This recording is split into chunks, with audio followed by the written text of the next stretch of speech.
I would like to call the business meeting of the Portland Board of Public Education to order. It is Tuesday, February 26th. The Portland Board of Public Education is meeting in Casco Bay High School in the Great Space. May I please ask the superintendent to call the roll? Yes, Mr. Chair. Mr. Atkinson? Here. Mr. Balfont? Here. Ms. Bondo? Présent. Ms. Figdor? Here. Ms. Davis? She's walking. Davis is in the back. Ms. Morioni? Here. Ms. Thompson? Here. Ms. Trevorrow? Here. Mr. Inabanza? Mr. Norris? Here. Ms. Power-Rakowski? Mr. Samuntu? Présent. Mr. Abdirahman? And Chair Rodriguez. Presente. Would everyone please rise for the Pledge of Allegiance? I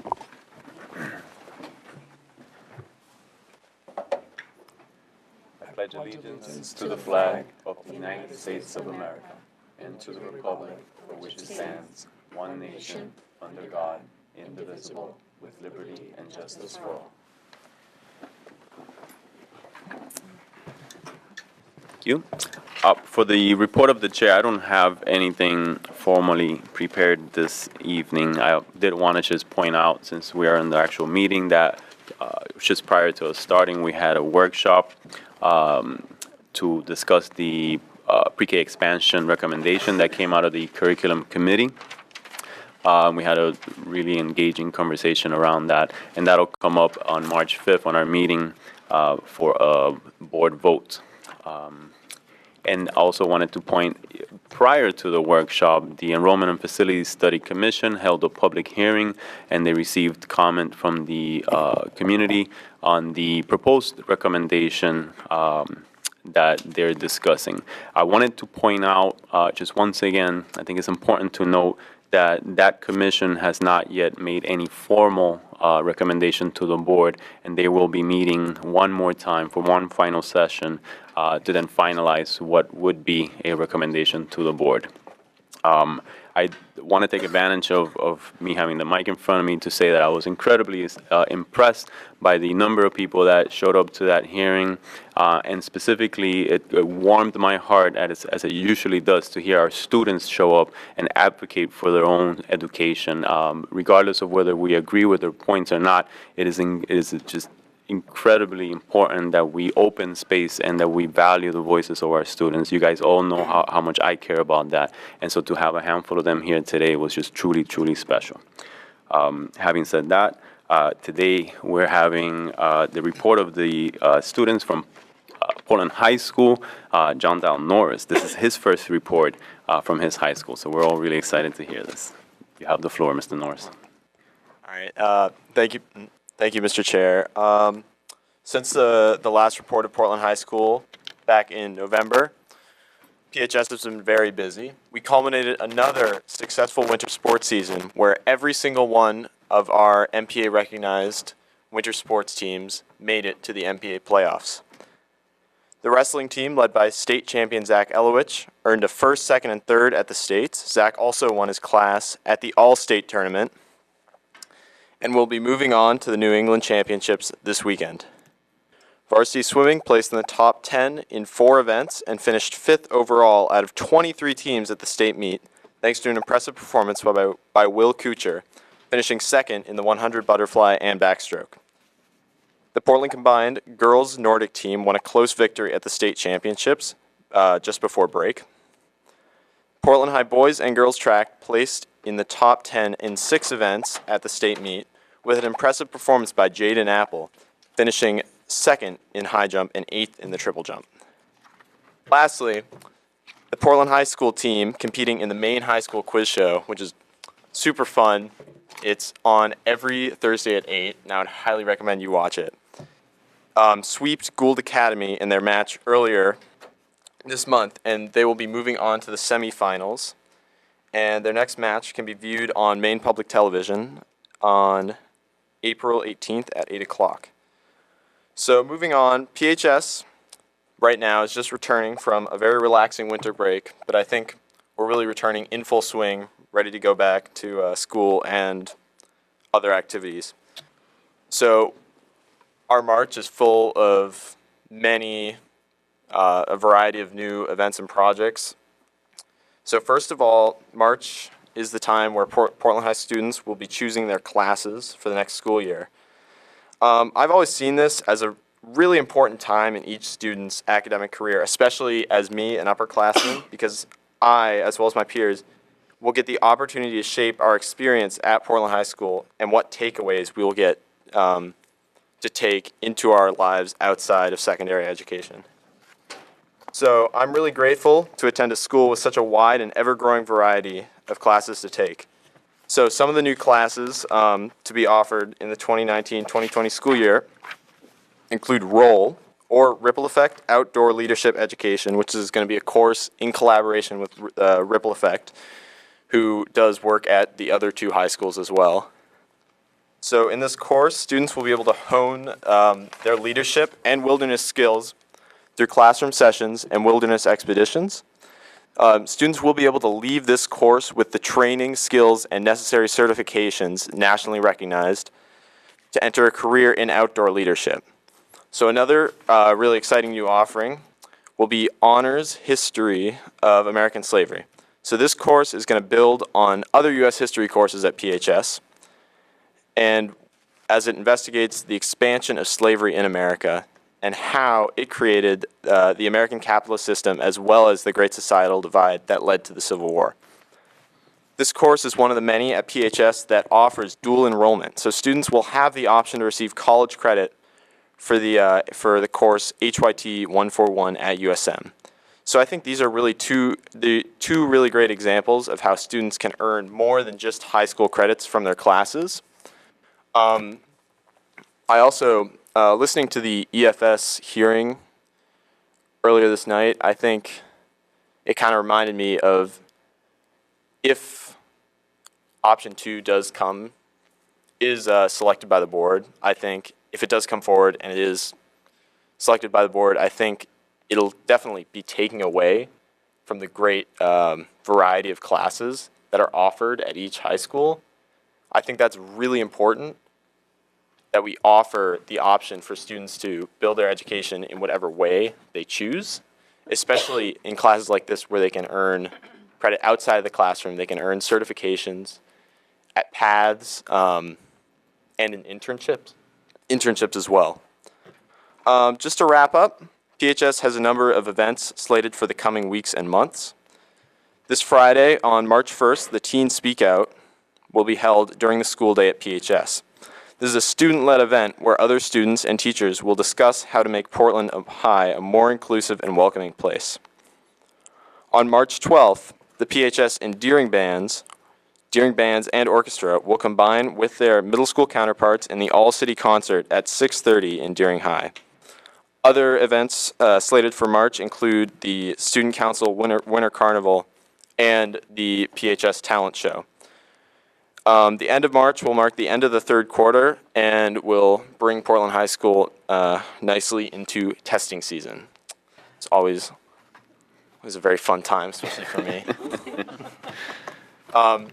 Lastly, I just wanted to say that I was really proud and grateful for all the Portland High staff, teachers, and especially the two students that came up to speak at the EFS Commission.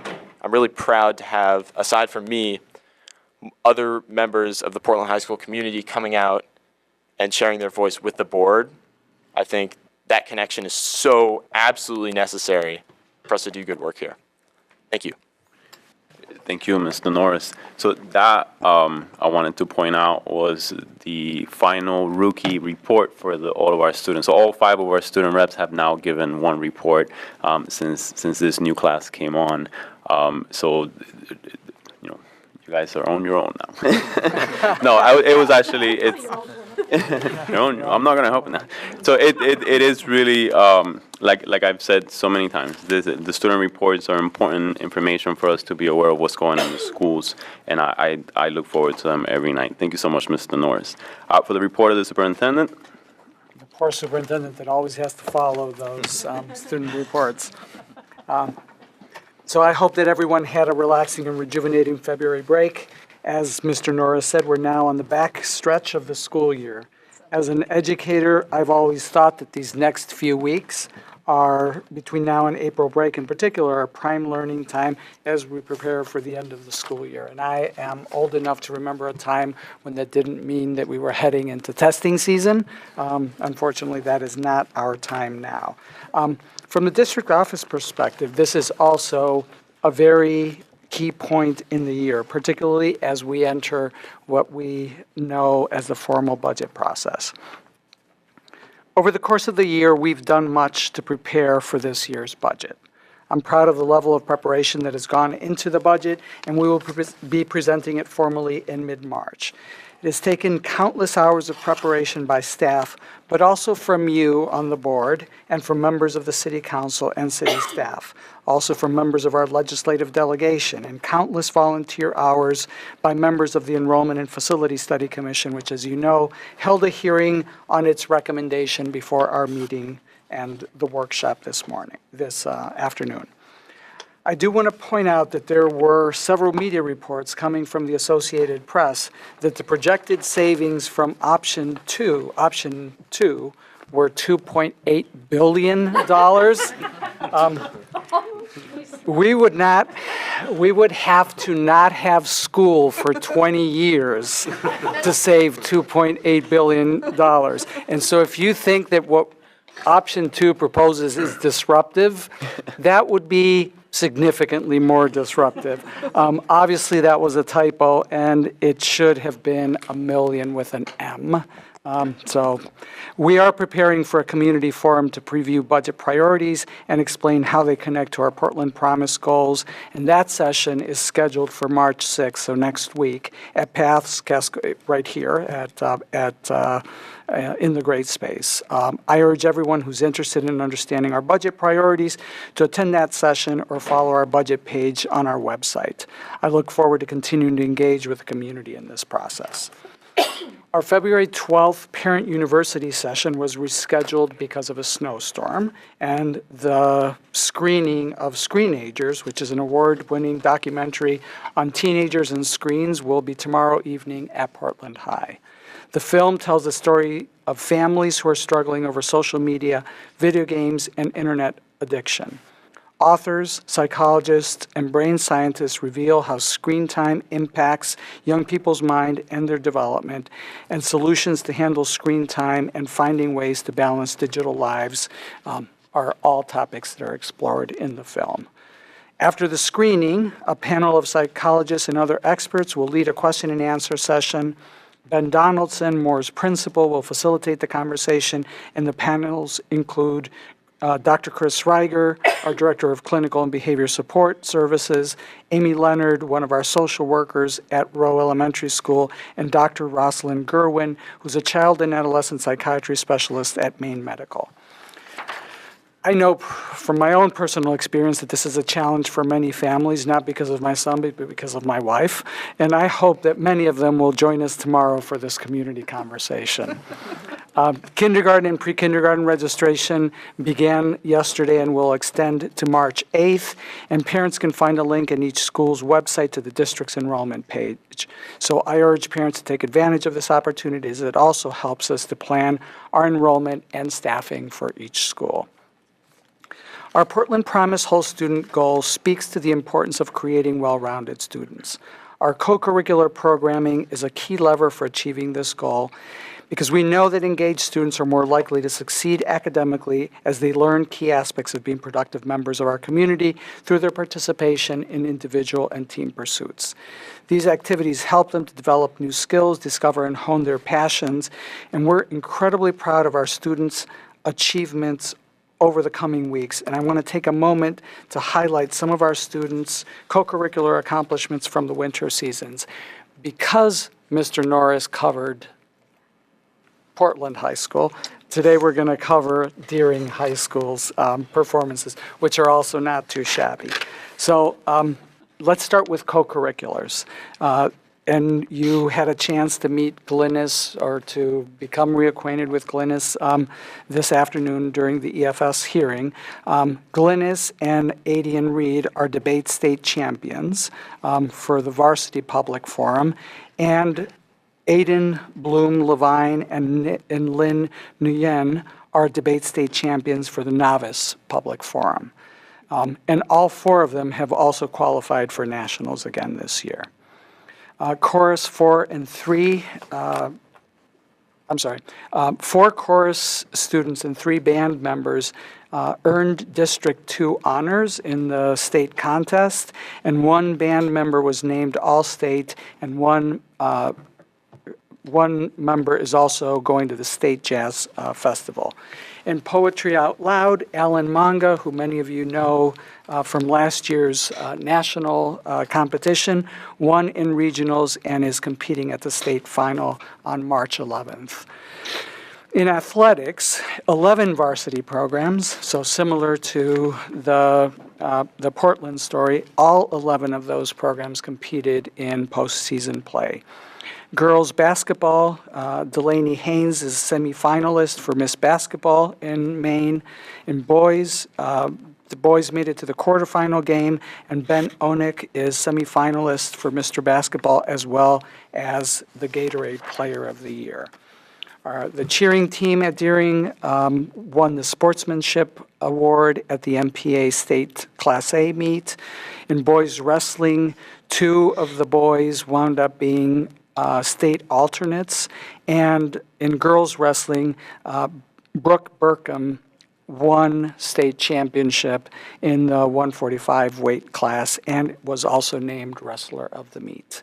In boys swimming, 8 of the students participated and qualified and then participated in state championship meet, and Owen McLaughlin was state champion, winning 2 events while he was at state. In girls swimming, 10 of the girls qualified and were participants in the state championship meet.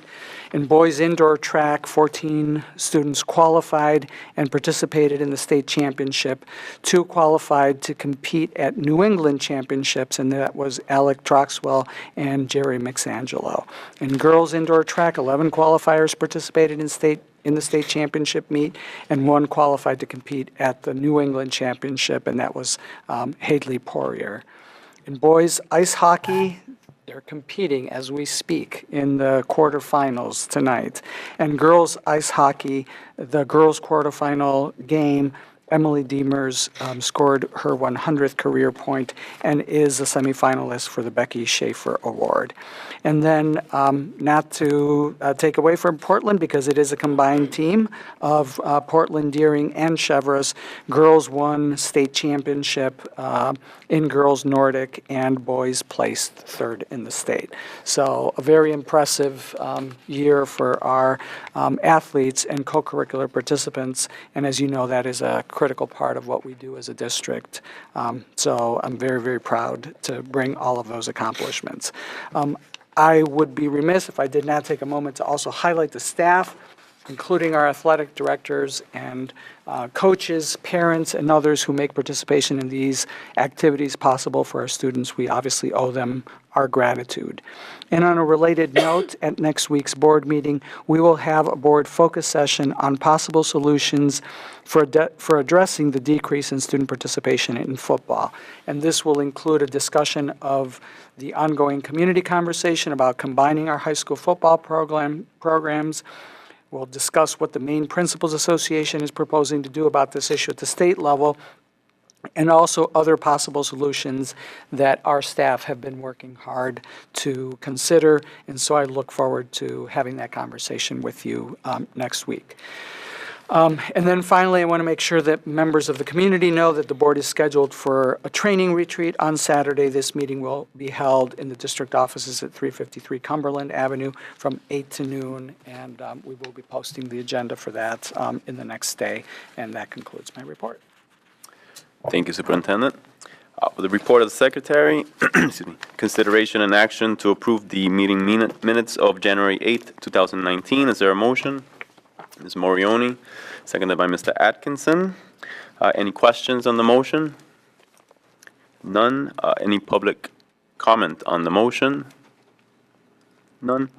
Any board discussion? None? Excellent. All those in favor of approving the minutes, the meeting minutes of January 8th, 2019, please indicate. It's unanimous with the students voting in favor. Consideration and action to approve the meeting minutes of February 5th, 2019. Is there a motion? Ms. Davis, seconded by Ms. Morioni. Any questions on the motion?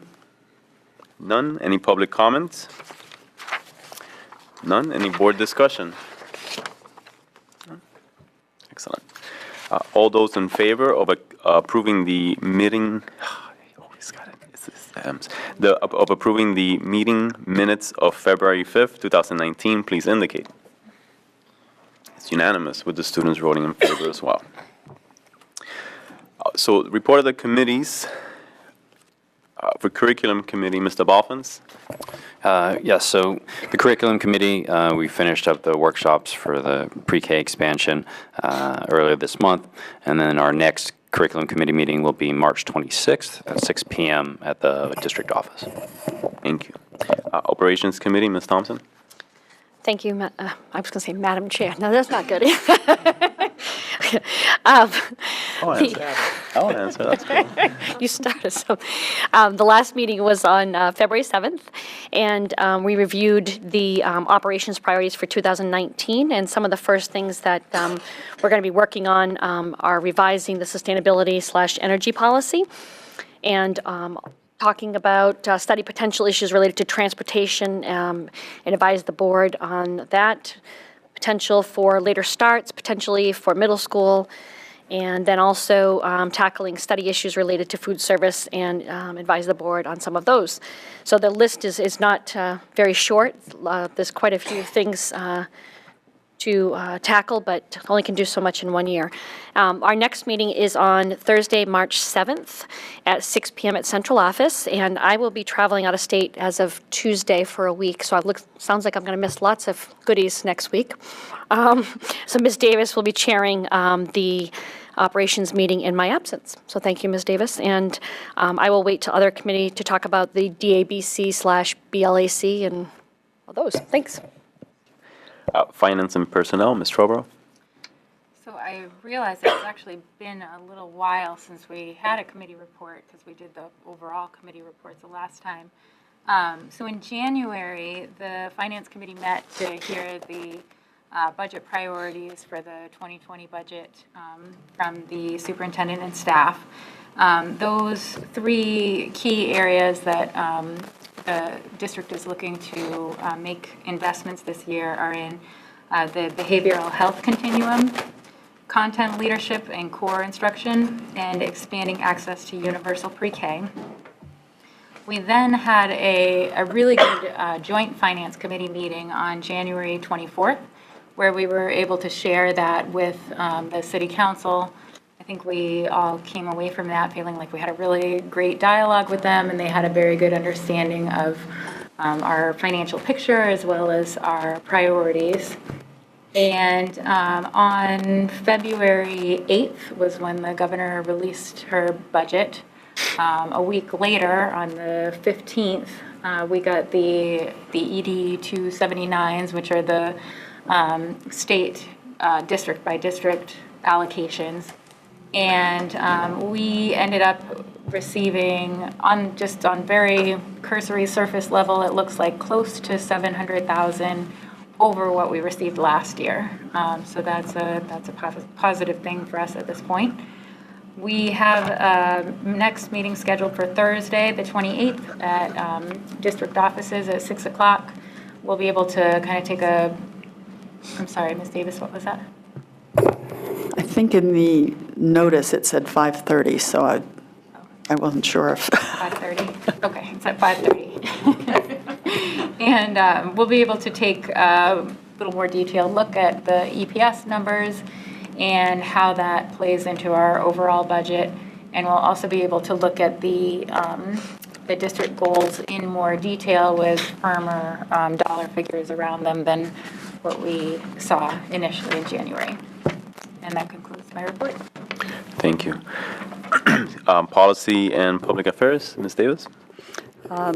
Excuse me, Policy and Legislative. And Legislative. They still show up here together. Mr. Atkinson will do Public Affairs. We're sort of a joint committee of sorts and share some of the same folks.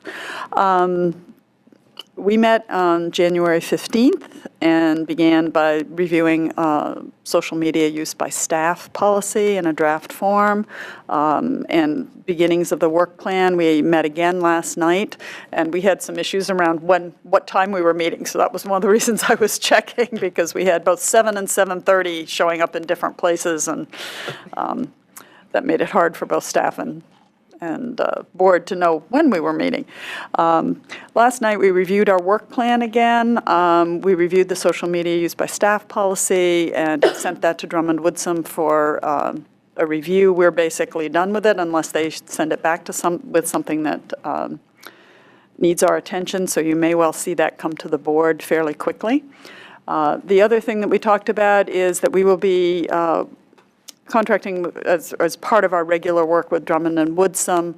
We're asking them to review all our policies and kind of prioritize them, and put them in sort of different buckets so that we can begin to get those that simply need sort of an update, kind of housekeeping work, and we can do that quickly and bring them in batch form to you. Some of the ones that still say school committee, we're a decade after that name was changed, and we've still got policies that say that. So getting those things kind of cleaned up, finding out which policies can be deleted, which policies, if any, that we're missing.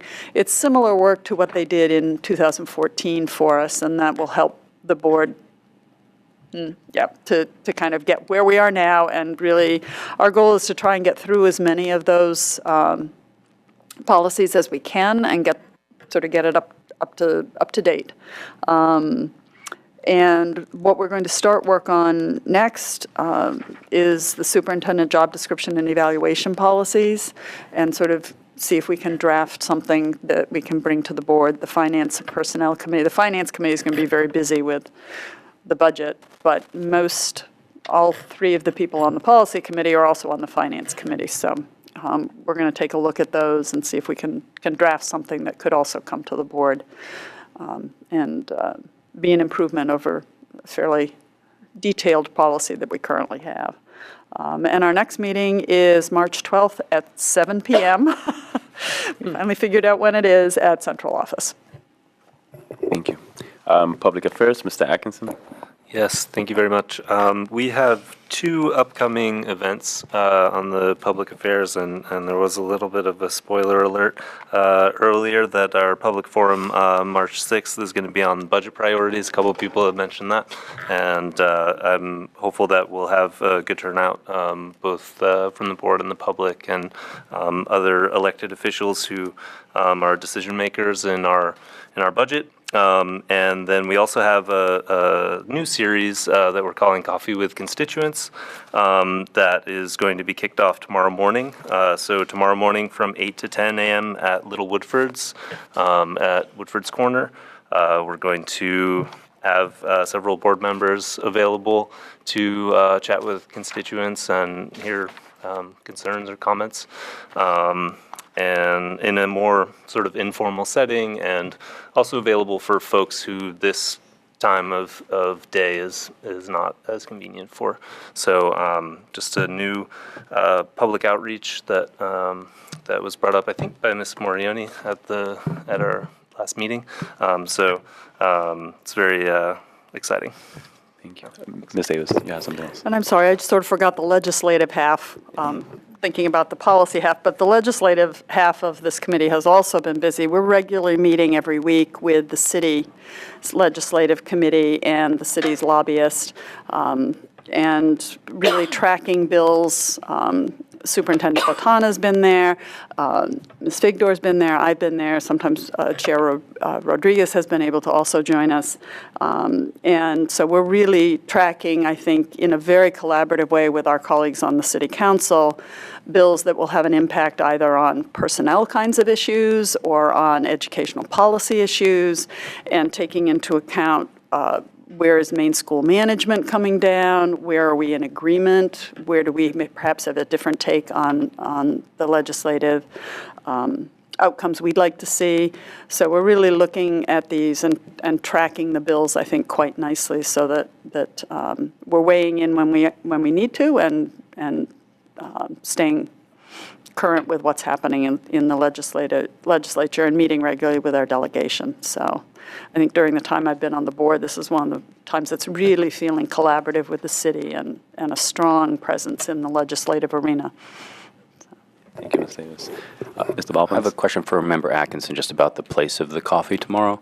I saw it was supposed to be at Botto's Bakery. Is that right? Or Yeah, updated? thank you for flagging that. It was updated. We did not do the best research in anticipation of that location. Apparently, they have very limited space, and so the location was changed for that reason. But thank you for flagging that. And other committee and/or member concerns? Ms. Thompson? Thank you, Chair. Just wanted to bring up that the District Advisory Board Building Committee and the Lyseth Building Level Advisory Committee met on February 21st at Lyseth. We discussed the construction bids. They're all set to be posted on the city's website, and advertising will begin on the 25th, which was yesterday.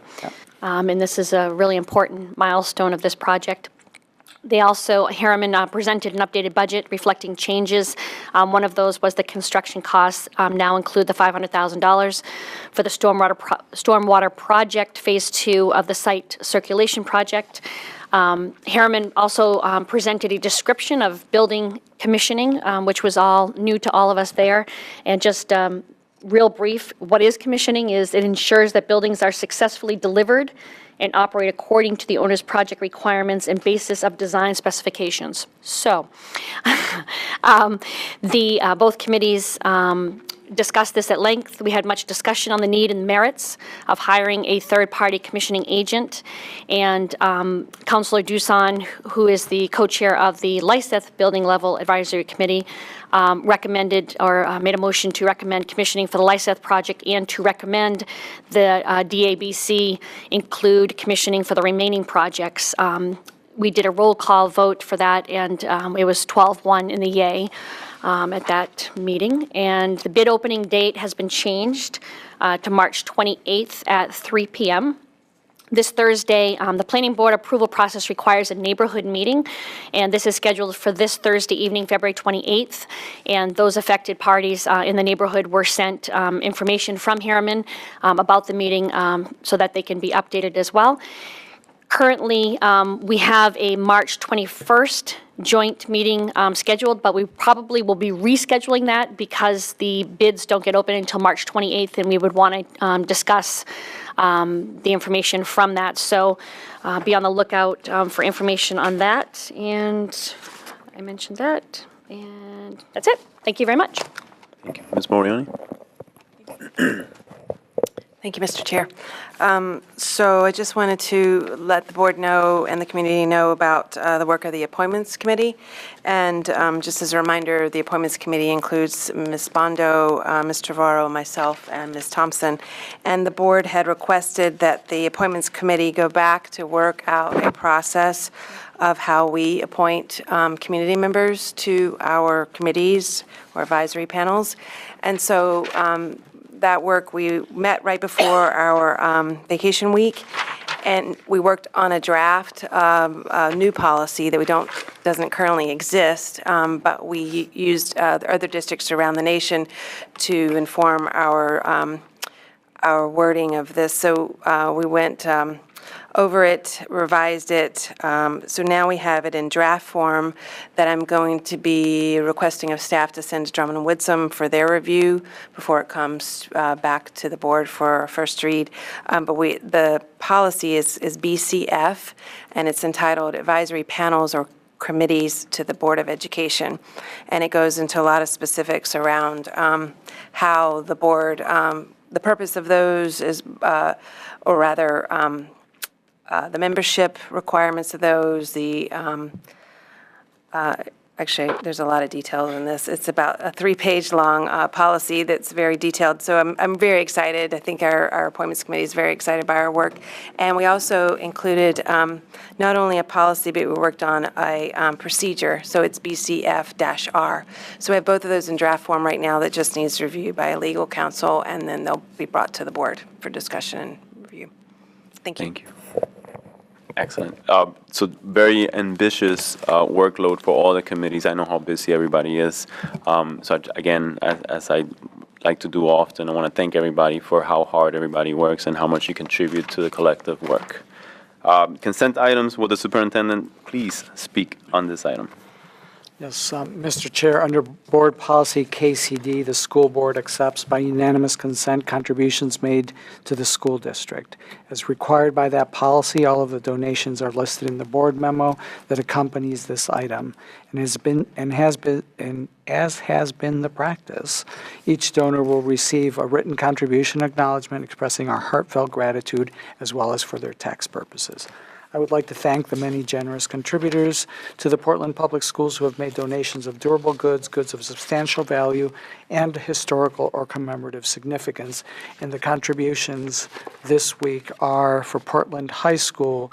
They've received donations, a donation to be used towards their internship program from the Pond Family Foundation of Cape Elizabeth, payment for busing for the Job Shadow Day from the Maine Red Claws Foundation, and funding to be used toward Teen Speak Out, which Mr. Norris spoke about earlier, from Martins Point Healthcare of Portland. Ocean Avenue Elementary School received donations in the following order: 4 pairs of snow boots and 6 pairs of snow pants from Carolyn and Julia Tracy of Falmouth. Donation to be used towards their phonics program from Dr. Will Burrow of Gray. Approximately 56 items of clothing and winter wear from David and Linda Kirstein of Scarborough. Lyman Moore Middle School received the following donations: 2 combination rides and water park passes from I'm sorry, I had that tickle coming. There's some more. Somebody else want to finish reading?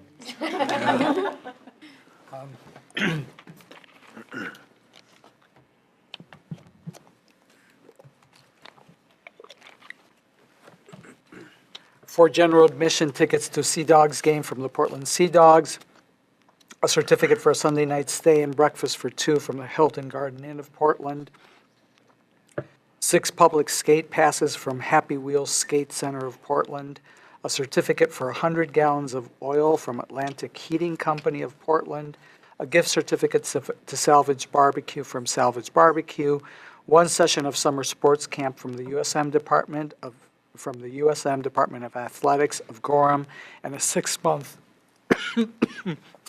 family pool membership from the Ramada Plaza of Portland. That's it. Good, you made it. No, kind of. Old business. There's no old business this evening. New business. Excuse me. First read to approve a pathway for the expansion of pre-K programming as recommended by the Curriculum and Ed Planning Committee. And there are no comments on first reads. On personnel, a consideration and action to renew the contracts of principals for the 2019-2020 school year who have been employed more than 2 years pursuant to MRSA Title 20-A, Chapter 504, subsection 13301, employment of principals. Is there a motion? Ms. Trevorrow, seconded by Ms. Thompson. Will the superintendent please speak to the motion? I'm going to turn it over to Barb Stoddard, our Executive Director of Human Resources, to do this. Good evening. So this evening, we are asking you to renew the contracts for 2 groups of administrators that are presented before you. Your vote to approve the renewal is required by Maine statute, as you just heard, Title 20A, Chapter 504, Employment of Principals. So in a moment, the board chair is going to ask you to approve the renewal in 2 separate votes. The first group that you'll be asked to renew through your affirmative vote are those administrators who have been employed by the district for more than 2 years. And the second group you'll be asked to renew through your affirmative vote are those administrators who have been employed by the district for 2 years or less. I also want to note that the minutes should reflect that the second group is being renewed for 2019-20 and not 2015-16. We're a little behind. And with that, I'm ready to turn it back over. Thank you. Motion for the Yep. first one. So any questions on the motion? Oop. Is that what you just told me? Sorry. Any board, there is no public comment on personnel items. Any board discussion? Seeing none. All those in favor of renewing the contracts of principals for the 2019-2020 school year who have been employed more than 2 years pursuant to MRSA Title 20-A, Chapter 504, Section Subsection 13301, Employment of Principals, listed, please indicate. It's unanimous, the students voting in favor. Consideration and action to renew the contracts of principals for the 2019 and 2020 school year who have been employed 2 years or less. Is there a motion? Ms. Thompson, seconded by Mr. Balfans. Will the superintendent, I guess we already heard on that. I have nothing to add. Nothing to add. Any questions on the motion? Seeing none, there's no public comment on personnel items. Any board discussion? None. All those in favor of renewing the contracts of principals for the 2019-2020 school year who have been employed 2 years or less pursuant to MRSA Title 20-A, Chapter 504, subsection 13301, Employment of Principals, please indicate. Unanimous, with the students voting in favor.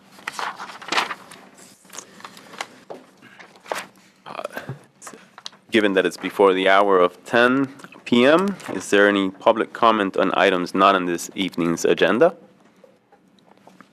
If you want to step right up to the podium and just give us your name, address, and please address your remarks to the board. Chair. Sure. Chair Rodriguez and Superintendent Botana and the rest of the board, my name is Elizabeth Capone Newton. I live on North Street in Portland, and I have 2 Portland Public School students. You probably saw them here earlier. They're in 1st grade and 3rd grade, and they're at Lyseth, which you'll note is not my neighborhood school. That's because they're in the Spanish immersion program. And the first comment I wanted to make this evening was actually just about general accessibility of participation of parents in observing these meetings and participating when it's relevant. And it sounded like, I'm sure there's a lot of conversation that precedes my comment, so I offer it in the vein of what you're already all trying to do in terms of outreach. And obviously it's not just parents, but I think we recognize parents as a special constituency, just like students themselves. So I was just going to ask, it seems like it would fall in the sort of public affairs end of things, but obviously you all can feel free to place it with whatever's already going on where it should. My suggestions are around brainstorming sort of creative ideas about child-friendly activities to have. It could be something as simple as paper and a way to color for children, so that when a parent like myself, impromptu, wants to come to the meeting, that I don't like have to have my kids pack separate stuff, which I did, which is why I wasn't here till 7. I mean, you know, because it takes time to get children out the door, as anyone with children knows. So that's sort of really basic level, but the other piece is food. So the other reason why I wasn't here at 7 is because I decided to, I had to get out of the house quickly, right? But then food wasn't ready at home. So, you know, we go through the drive-through somewhere, which is like, you know, an expense and also like nutritionally not very good. And it doesn't mean I couldn't have planned better, but again, anyone with children knows that this is hard. So I think that, I know there's a culinary program here at Paths. I'm not saying that's the solution, but it seems like brainstorming low-cost creative solutions to how you would make a extra hospitable environment for yourselves who might get hungry, but also for your public. I think those things are really important. I think that the point of the school board is, while your work is really important when it's only happening to each other, it would feel a lot more important if this was full. And I know from 6 to 7 it was pretty full, right? And I know that I'm making you stay longer because you're about to be done your meeting, and your meeting was really short tonight, and maybe that's not typical. I've been to a few meetings before. But this is the idea, right? Like, just like in the schools when we talk about that we want civic participation, right? So I feel like the school board, it's a chance to model that.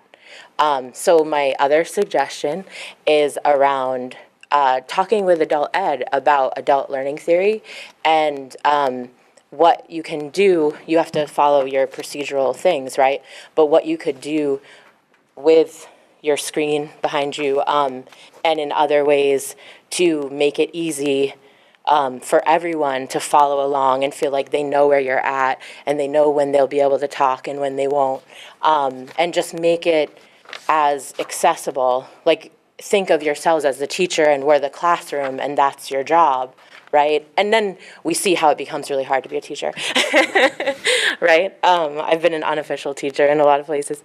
It's not easy, right? And I think that that's part of the work of the board, though, and it's part of what would make parents coming to meetings with their children and students of all ages, right, actually more, again, hospitable, welcoming, and everything, right? Like food, friendliness, an ability to not feel like it's in a different language, right?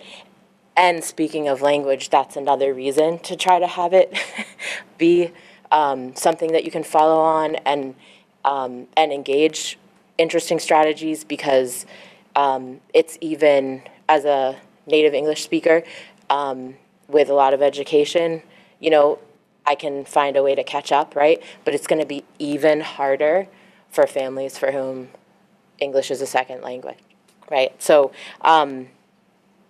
those are kind of things I wanted to say about the hospitality of the meeting, and thank you for, you know, having me and everyone else who was present here. It's not super clear to me whether I can make a brief comment about pre-K or in what vein I have to present it so that it's acceptable, because I see that it says that comments are things that are not on the agenda. So how do I frame it so that I can make the comment, please? Go ahead and speak. Okay, great. Thanks. That was easy. So about pre-K, I wanted to offer a suggestion about, so I understand the value of universal pre-K and totally agree with that philosophy. And I also recognize that it's been acknowledged, I believe by the assistant superintendent, that the reality of the program since 2010 is that not by intention, but by accident, for all the reasons that were laid out, it's effectively served a higher proportion of not free lunch and not reduced lunch students so far in its 9 years of existence.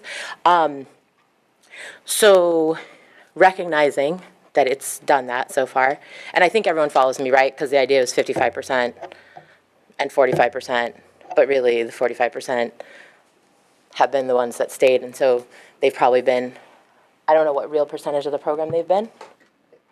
It's actually a higher percent of low-income students in the program. It's just been very hard to get them in and to retain them in the program. Right, okay. So I guess I'm making the assumption that retention, like not entry in, but actual retention. Because it sounds like the goal is 55, 45. Yeah. And that hasn't been achieved? But we've actually exceeded that in past years. We were at Okay. 70-30. Oh, okay, cool. Well, I think my comments still stand, but, you know, make your own interpretation. So my thought was that that there's a logic of universality, which I understand, right? To try to have the program accessible to everybody. But I think that before it's actually universal, right? Because you don't have all classrooms now. Before it's actually universal, the suggestion I wanted to make is you could serve X percentage less of kids that are not free and reduced lunch and take those funds and put them into solving the barriers for the kids who are free and reduced lunch. And then you would have more funds with which to solve your problems, like the 5 lovely ones that are up there, which included transportation, and you guys know what they were, right? Cost, obviously, being one. The complexity of scheduling, having your kids in different buildings. I mean, I'm very familiar with all this from my own perspective as a parent. So, yeah, I have a child who was at YFO and did pre-K there, and I have a child who didn't get to do pre-K, and I just want to encourage you that that you can go for that goal of universal, or even that goal of sort of 5-year expansion that you have, but you don't necessarily have to do it based on this 55-45 breakdown, right? You could put some of those resources for the 45, or even if they're only 30%. The point is that families who aren't dealing with poverty and families who, also you brought up the thing about Black and Hispanic kids benefiting in the research that you talked about. So I think there's also an argument to be made that you could explicitly focus on children of color in the program. Listen, ELL I'm sorry. learners. I'm going to just ask you to try to wrap it up. Yep, We try to 30 keep seconds. the comments to 3 minutes or less, but if you don't mind. Yeah, just- no, of course, I'll wrap up. So you could focus on children of color, ELLs, instead of ELL students, which is obviously not exactly the same thing, and families with immigrants, and obviously, yes, low income, because the research supports all that focus, right? But you don't have to hold yourself to this internal logic that it has to reflect how the K classrooms are, right? Because you're not at universal yet, so why not prioritize putting the resources to solve the barriers? So that's what I wanted to say in terms of pre-K, and thank you for listening. Thank you, and thank you for sitting through our long meeting. I was paying attention to your children earlier. You're welcome. I really appreciate your suggestions. I've always thought that we needed music in these meetings. That's just me.